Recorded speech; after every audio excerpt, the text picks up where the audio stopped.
আমরা অনেকেই ভাবি সীমান্তের কাঁটাতারের বেড়া দেয়া মানে শুধু দেশের নিরাপত্তা, কিন্তু আপনি কি জানেন এই একটা সিদ্ধান্তের উপর আমাদের দেশের হাজার হাজার কোটি টাকার অর্থনীতি জড়িয়ে আছে।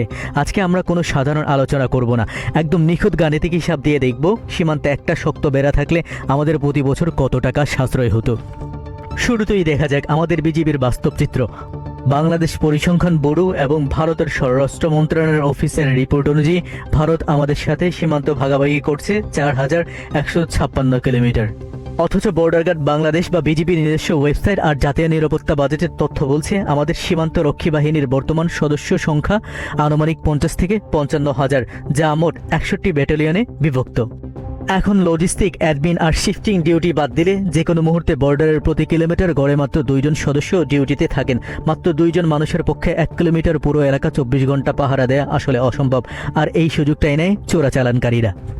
আচ্ছা, এই বিশাল বর্ডারে আমরা যদি একদম আধুনিক থার্মাল ক্যামেরা আর সেন্সরযুক্ত হাইটেক বেড়া দিতে চাই, তবে খরচ কত হবে?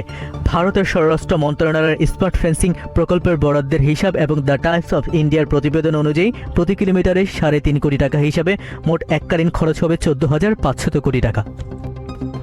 সংখ্যাটা শুনে অনেক বড় মনে হচ্ছে, তাহলে একটু তুলনা শুনুন। জাতিসংঘের শরণার্থী সংস্থা বা UNHCR এবং বাংলাদেশ সরকারের যৌথ মানবিক সহায়তা কর্মসূচি বা JRP এর বার্ষিক রিপোর্ট অনুযায়ী দেশে থাকা 12 থেকে 13 লাখ রোহিঙ্গার পেছনের খরচ 10,200 কোটি টাকা, যা বছরে খরচ করা হয়। সেই বাজেট দিয়ে পুরো বর্ডার আন্তর্জাতিক মানের আধুনিক বেড়া দেয়া সম্ভব হতো। এবার আসি আসল হিসাবে। বেড়া না থাকায় প্রতি বছর আমাদের দেশের কী পরিমাণ ক্ষতি হচ্ছে। বাংলাদেশ জুয়েলার্স অ্যাসোসিয়েশন বা বাজুস এবং কাস্টম গোয়েন্দা দপ্তরের তথ্য অনুযায়ী দুবাই বা সিঙ্গাপুর থেকে ডলারের সোনা কিনে বাংলাদেশ হয়ে প্রতি বছর ভারতে পাচার হয় 35 টন সোনা, যার বর্তমান বাজার মূল্য 4,500 কোটি টাকা। এটি আমাদের ডলারের রিজার্ভের উপর প্রচণ্ড প্রভাব সৃষ্টি করে। ওয়াশিংটন ভিত্তিক আন্তর্জাতিক সংস্থা গ্লোবাল ফাইন্যান্সিয়াল ইন্টিগ্রিটি বা GFI এর রিপোর্ট অনুযায়ী ব্যবসা ও হুন্ডির মাধ্যমে ভারতে পাচার হচ্ছে আরও প্রায় 20,000 কোটি টাকা।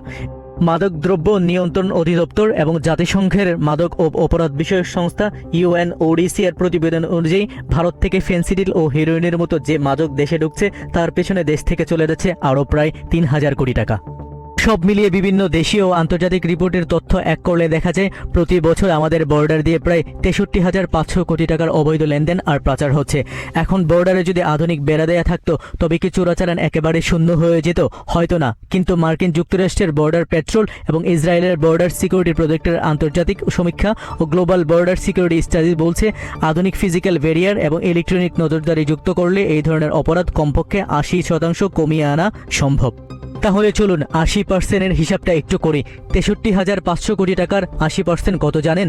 প্রায় 50,800 কোটি টাকা। অর্থাৎ সীমান্তে বেড়া থাকলে প্রতি বছর আমাদের দেশের 50,800 কোটি টাকা সরাসরি সেভ হতো।